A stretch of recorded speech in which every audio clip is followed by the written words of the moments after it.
বিচার বিভাগ সেপ্টেম্বর 2024 থেকে সংস্কার কার্যক্রমের ক্ষেত্রে একটি অগ্রগামী ভূমিকা পালন করছে, যা সর্বোচ্চ আদালতের নেতৃত্বে বাস্তবায়িত হয়েছে।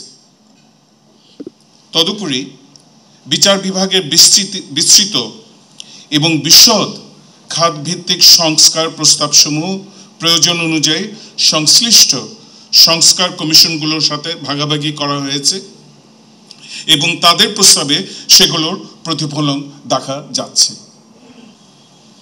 এবং এটি এখন সর্বাধিক গুরুত্বপূর্ণ বিষয়।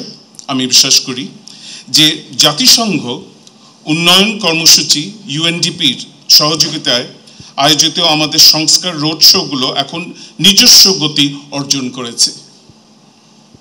এর ফলে দেশের জেলা বিচার বিভাগ এবং বিচারিক ম্যাজিস্ট্রেসি তাদের সংস্কার কার্যক্রমের মালিকানা দাবি করতে আত্মবিশ্বাসী ও ক্ষমতাবান বোধ করছে।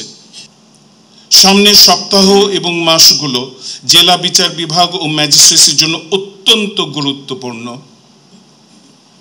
তাদের যৌথ প্রচেষ্টা প্রতিষ্ঠানগত স্বায়ত্তশাসন এবং সংস্কারের ভবিষ্যৎ পথকে প্রভাবিত ও পরিচালিত করবে। এই সংস্কার রোড শোগুলো যেভাবে সাফল্যের সাথে সম্পন্ন হয়েছে, সেগুলো আপনাদের জন্য উপযুক্ত প্রক্রিয়া এবং চ্যানেলের মাধ্যমে এগিয়ে নিয়ে যাওয়ার বিষয়বস্তু ও যৌক্তিক ভিত্তি প্রদান করেছে।